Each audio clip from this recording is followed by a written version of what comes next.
Afin de clôturer cette série de vlogs sur la nouvelle page d'opportunité de votre suivi commercial Digiformat, je vous dévoile aujourd'hui 3 petites astuces, petites fonctionnalités cachées que vous n'avez peut-être pas observées sur cette nouvelle page qui vont vous permettre d'encore plus fluidifier votre expérience en tant que gestionnaire d'une opportunité sur Digiformat.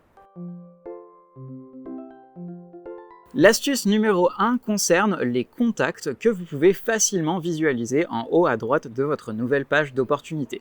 Cela vous permet, en tant que gestionnaire d'une opportunité, d'avoir directement le numéro de téléphone, l'email ou encore le nom et le prénom de mon contact entreprise. Cependant, dans le contexte d'un prospect entreprise, parfois je ne suis pas directement en contact avec le numéro de téléphone ou l'email global de l'entreprise, mais plutôt avec un point de contact direct, par exemple un responsable de formation.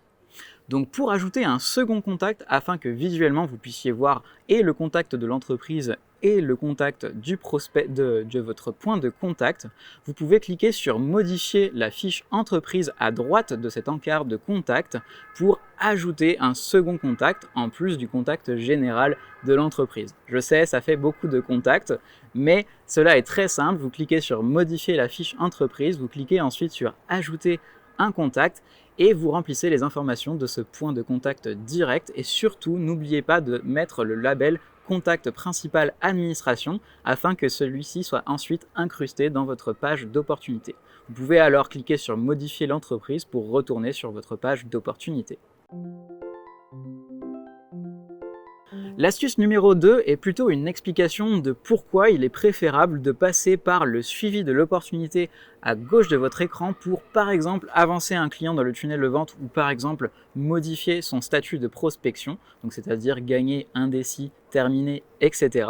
Et bien tout simplement car grâce au suivi de l'opportunité, en ajoutant une action, vous pourrez également renseigner une note de pourquoi vous avez effectué cette action.